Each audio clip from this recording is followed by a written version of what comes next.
अस्सलाम वालेकुम मेरे दोस्तों, उम्मीद है आप सब लोग खैरियत से होंगे। मेरे दोस्त, अपनी एक और नई व्लॉग में आपको खुशामदीद कहता हूं।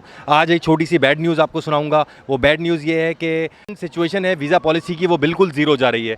तो बहुत बुरी न्यूज़ है। इवन अभी मेरी एक भाई हैं, कंसल्टेंट हैं, उनसे मेरी बात भी हो रही थी, तो उन्होंने मुझे बताया कि मुर्तज़ा भाई कि इतनी बड़ी तादाद में वीज़े रिफ्यूज़ हो रहे हैं, इतनी बड़ी तादाद में वीज़े रिजेक्ट हो रहे हैं कि मैं आपको बयान नहीं कर सकता। और उन्होंने मुझे एक बात बताई जो कि मुझे भी बड़ी हैरान हुई ये बात सुन के, कि एक रिफ्यूज़ल तो उनके पास एक ऐसा भी आया है जिसमें एम्बेसडर ने ये बात बोली कि भाई तुम्हारे पास माना 50 लाख रुपए तुम्हारे अकाउंट में हैं, माना तुम्हारी काफ़ी ट्रैवल हिस्ट्री है 6-7 कंट्रियों की, लेकिन अफसोस की बात ये हमें ये कहना पड़ रहा है कि तुम्हारे इस वक्त मुल्क के हालात ऐसे हैं कि अगर तुम चले गए वापस नहीं आओगे, क्योंकि तुम हमारे कंट्री में खुशहाली देखोगे, तो वो खुशहाली देखने के बाद ये 25-50 लाख रुपए से कोई अहमियत नहीं है, तुम वापस अपने कंट्री नहीं आओगे। तो उनको वीज़ा रिफ्यूज़ कर दिया गया। तो ये बहुत ज़्यादा मायूस कन बात है मेरे दोस्तों, कि जिस तरीके से अभी हमारे मुल्क के हालात चल रहे हैं, तो उसमें और बहुत ज़्यादा सख्ती कर दी गई है वीज़ों पर। स्पेन की अगर बात करूँ तो स्पेन जो है वो कम से कम 120-130 दिन भी ले रहा है आप लोगों के पासपोर्ट रख के बैठा हुआ है। तो अभी वो सारे भाई जो कि वीज़ा अप्लाई करना चाह रहे थे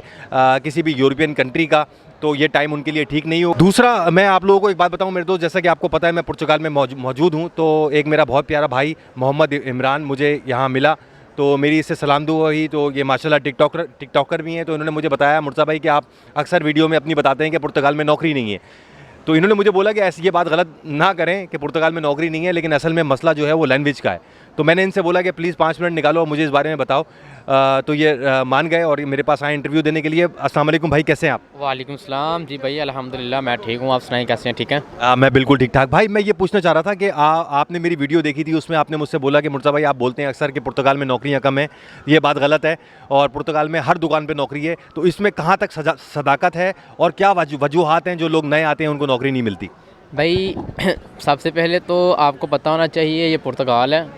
बहुत से लोग कहते हैं कि इधर काम नहीं है। ठीक है, ये गलत बात है, काम इधर मिल जाता है। सबसे पहले परेशानी होती है ज़ुबान की। ज़ुबान हमें आए तो हर दुकान में काम मिल जाता है। मुझे ज़ुबान आती है अल्हम्दुलिल्लाह, मैं कहीं भी जाता हूँ वो मुझे रख लेते हैं। इन्होंने ज़ुबान का मसला होता है मेरे दोस्तों। इन्होंने एक बहुत अच्छी बात मुझे बताई, कहने लगे कि मुर्तज़ा भाई मैं जिस दुकान पे चला जाता हूँ अल्हम्दुलिल्लाह वो लोग मुझे बोलते हैं कि यार आप कल से काम पर आ जाओ। तो ये एक बड़ी पॉजिटिव बात है कि वो उन सब लोगों के लिए, जैसे मुझे आज तक जो मैं देखता था लोगों के इंटरव्यू लेता था, उन सब से मुझे यही आवाज़ आती थी कि मुर्तज़ा भाई 4 महीने हो गए, 3 महीने हो गए, हमें नौकरी नहीं मिल रही। तो ये बात गलत हो गई है, इसलिए कि ये बच्चा कहता है कि अभी इस दुकान पे आप मेरे साथ कैमरा लेके चल लो, मैं आपको दिखाता हूँ अपनी इनकी पुर्तगीज़ ज़बान बोल के कि नौकरी किस तरह ली जाती है। तो अच्छा मेरे भाई ये बताएं कि कितने टाइम से आप माशाल्लाह ये ज़बान सीख रहे हैं और पुर्तगाल में कितना अरसा हो गया? भाई मुझे तकरीबन इधर 1 साल 3 मंथ हो गए इधर। अच्छा, 1 साल 3 महीने हो गए। तो कौन से वीज़े पे आप आए थे? मैं वीज़े पर तो नहीं आया, मैं तो डंकी लगा कर आया था इधर। यार बड़ी छोटी उम्र में आपने डंकी का फैसला किया? बस क्या करें, हालात थोड़े मजबूर थे, इसलिए फिर हमने डिंकी लगाई। अच्छा दोस्तों, डिंकी के हवाले से मैं आप लोगों को एक बात और बताऊं कि अभी रिसेंटली जो एक वाक़या हुआ है, जो हमारे बहुत सारे पाकिस्तानी उसमें गुजरात के भी थे, और कई लोग जो हैं वो साहिल समंदर पे बॉर्डर क्रॉस करते हुए डूब गए हैं, उनकी किश्ती डूब गई है। उसमें हमारी एक पाकिस्तानी हॉकी टीम की प्लेयर भी थी। तो ये बड़ा एक अफसोसनाक वाक़या है। तो मैं आप सब लोग जितने लोग देख रहे हैं उन सब लोगों को हमेशा ये मना करता हूँ कि डिंकी के रास्ते मत इख्तियार करें, हमेशा लीगल रास्ता इख्तियार करें। अच्छा मेरे भाई ये बताएं, डिंकी आपने लगाई, बड़ी आपने हौसला किया, ये कहाँ से आपको इंस्पिरेशन आई कि मैंने डिंकी लगानी है? भाई हमने भी अपने दोस्तों की तरफ से देखकर डिंकी का मशवरा अप्लाई किया। अच्छा, हम पहले पाकिस्तान में थे, हमारे दोस्त हमारे साथ वाले वो डिंकी लगा कर चले गए, तो हमने भी यार सोचा यार हम यहाँ इधर रह के क्या करेंगे पाकिस्तान पे, हम यही एक हमारे दोस्त थोड़े से रह गए हैं, इनके साथ हम भी निकल जाते हैं।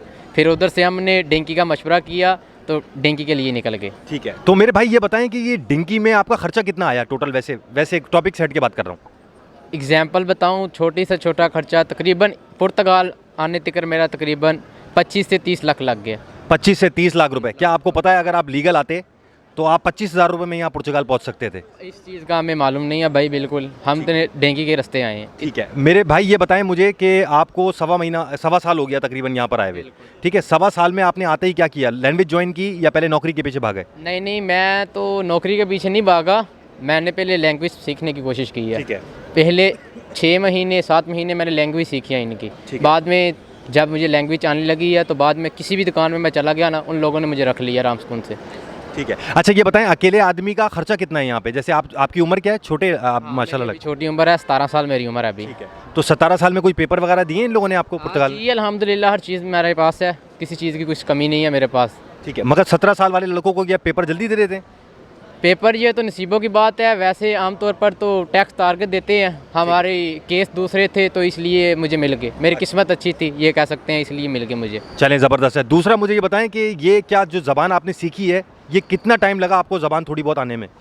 मुझे तो पहले 2-3 महीने तो बहुत मुश्किल हुई ज़ुबान सीखने में, बाद में तो मेरी वकील थी, मेरे दोस्त थे पुर्तगाल के, उन लोगों ने मेरी बहुत मदद की है, मैं उनका बहुत शुक्रगुज़ार हूँ। उन लोगों ने मुझे ज़ुबान सीखने में बहुत ज़्यादा मदद की है। मैं देखें अपनी बात करूं, आपकी एज भी छोटी है, तो मैंने 9 महीने एक पुर्तगीज़ बंदों के साथ एक कंपनी में काम किया, लेकिन मुझे आज भी ज़बान जो है वो नहीं आ सकी, मतलब मैं बेसिक भी नहीं बोल पा रहा हूँ। तो शायद छोटी उम्र होने की वजह से आप जल्दी सीख गए। अच्छा ये बताएं, तुम कैसे हो को इसमें पुर्तगीज़ में क्या बोलेंगे? तुम कैसे हो इसे 2 तरह से बोला सकता है, तो भाई कमोश्ता, अच्छा, इसे बोल सकते हैं। मैं ठीक हूँ, पुर्तगीज़ में कहेंगे इश्तोबाई। ठीक है। तो ये जो आप पुर्तगीज़ क्लासेस ले रहे हैं, ये कितने दिन की क्लास है, कितना घंटा है, इसका खर्चा क्या है, पैसा क्या है इसका एडमिशन का? मैं तो क्लास ले रहा हूँ पुर्तगीज़ की हफ्ते में 2 दिन, एक मंगलवार और जुमेरात को। ठीक है। ये क्लास होती है 2-3 घंटे की। ठीक है। तो खर्चा खुर्चा तो मैं नहीं देता, वैसे ये फ्री भी स्कूल हो जाता है। अच्छा, फ्री में आप? फ्री में, गवर्नमेंट की तरफ फ्री हो जाता है। ठीक है। अक्सर स्कूल फ्री होते हैं। तो ये 2 घंटे आप दे रहे हैं? हाँ, 2 घंटे, 2-2.5 घंटे पक्के हैं इधर। पर इसके अलावा आप क्या करते हैं मेरे प्यारे भाई? मैं भाई इसके अलावा दूसरा भी क्लासेस लेता हूँ, जो थी मैथ हो गई, आम सुन थी क्लासेस होती हैं, वो भी ले रहा हूँ अभी। ठीक है। नहीं तो मेरे ये बात समझ में नहीं आ रही कि पुर्तगीज़ आपने सीख ली है, ठीक है, अब आप इनका मैथ और साइंस वगैरह पढ़ रहे हैं, ऐसा ही है? तो ये भी पुर्तगीज़ में सारे इनके मैथ जो हैं वो जैसे 2 को 2 ही कहते हैं? बिल्कुल, ये सब कुछ इनकी ज़ुबान में सीख रहा हूँ। ये जब मेरा स्कूल कंप्लीट हो जाएगा तो मैं एक कोर्स करूँगा इंशाल्लाह। ठीक है। अच्छा ये आपके जो 17 साल के बच्चे हैं जिनके पेपर अप्रूव हुए हैं, ये कोई फ़ीस दे रहे हैं? नहीं, कोई फ़ीस नहीं दे रहे, ये सब वो गवर्नमेंट खर्चा उठा रही है हमारा। ठीक है। अच्छा कोई मैसेज देंगे नए आने वालों को मेरे प्यारे भाई? भाई मैसेज तो यही है, आप आएँ इधर, अब सबसे पहले ज़ुबान सीखे, ज़ुबान आ जाएगी तो काम सब मिल जाएगा। ये टिकटॉक पर, यूट्यूब पर आप सब लोग देख रहे हैं, पुर्तगाल में जॉब नहीं मिल रही, ऐसा नहीं मिल रहा, ऐसा कुछ भी नहीं है मेरे भाइयों। ज़ुबान आनी चाहिए, हर दुकान वाला आपको जॉब देगा, नौकरी मिल जाएगी। मिल जाएगी। अच्छा एक नए आने वालों के लिए थोड़ा सा, जो बच्चे या बड़े आ रहे हैं उनका ज़रा थोड़ा एस्टिमेट भी बता दें कि महीने का खर्चा आपका कितना कोई हो जाता है? भैया खर्चा तो तकरीबन कम ही लग जाएगा, तकरीबन शेयर रूम लोगो तो 150 या 200 रुपये आपका किराया होगा, खर्चा मिर्चा तकरीबन 350-400 रुपया महीने का लग जाता है आराम सुकून से। अच्छा एक सवाल बताएं कि इतनी अच्छी पुर्तगीज़ आने के बाद आप यहाँ अगर किसी दुकान पे भी जाते हो, किसी पुर्तगीज़ के साथ काम करते हो, तो आप कितना अर्न कर सकते हो एक महीने का? तनख्वाह क्या होगी आप? भैया तनख्वाह तो काम के हिसाब के, मैं अभी कोर्स कर रहा हूँ, एग्जाम्पल ये बोल सकते हैं इलेक्ट्रिशियन का, अभी मैं कोर्स कर रहा हूँ, वो मेरा कोर्स जब कंप्लीट हो जाएगा तकरीबन 2000-2500 मैं निकाल सकता हूँ ईजी से, बगैर किसी नौकरी के? बगैर किसी नौकरी के, बिल्कुल। ठीक है, ज़बरदस्त। अच्छा दूसरा ये मुझे बताइएगा कि अभी रिसेंटली ग्रीस में बहुत बड़ी डिपोटेशन हुई है, इसके बारे में कुछ आपको पता है, क्योंकि अभी आप ग्रीस में ही थे? बिल्कुल भाई, हम ग्रीस से आए हैं, इन दिनों में ग्रीस के बहुत ज़्यादा हालात ख़राब है, जो उनसे हमारे पाकिस्तानी भाई हैं कैंप में रह रहे हैं, वो 18 साल सज़ा भी देते हैं, फिर डिपोर्ट कर रहे हैं। मैं यही पैगाम दूंगा पाकिस्तान वाले लोगों को, हवास उठाएँ उनके लिए, 18 महीने कैंप में भी रहते हैं, उनको खाना पीना बिल्कुल नहीं देते, तो फिर उनको डिपोर्ट कर दिया जाता है। मतलब जो लोग ग्रीस आ रहे हैं इलीगल, ठीक है, उसके बाद वो उनको पकड़ के वापस फेंक रहे हैं, जेल कर रहे हैं, बिल्कुल, और खाना भी नहीं दे रहे, खाना भी नहीं दे रहे, कुछ भी नहीं दे रहे भाई। कैंप बहुत जुल्म चीज़ करते हैं वो ग्रीस वाले उधर।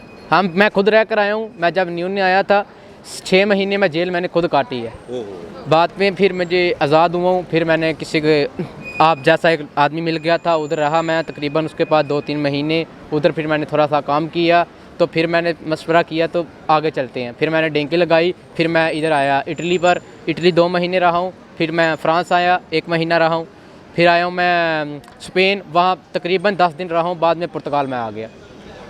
ये देख लें मेरे दोस्त, एक और गवाही आप लोगों के सामने कि पूरे यूरोप में, पूरे शेंजन में कोई भी ऐसा कंट्री नहीं है जो हम एशियन को या हम पाकिस्तानी, बांग्लादेश, इंडियन को हम लोगों को कबूल करे। सिर्फ एक ही कंट्री है पुर्तगाल, जो हमें पेपर भी देता है, पासपोर्ट भी देता है। शुरू में लैंग्वेज की वजह से मुश्किलात का सामना करना पड़ता है, लेकिन ये पूरी दुनिया में ऐसा ही है। अगर आप जर्मनी जाते हैं तो वहाँ पर आपको जर्मनी सीखनी है, तो जर्मनी सीखने में भी आपको ज़्यादा परेशानी होगी, तो पहले ही ऐसी एक कंट्री का रुख कर लें जहाँ पर आपके पेपर आसान हो सके। ठीक है मेरे दोस्त, आपका बहुत बहुत शुक्रिया, थैंक यू मेरे दोस्तों, अपना ख्याल रखें, इंशाल्लाह अगली वीडियो में आपसे बात होती है। अल्लाह हाफ़िज़।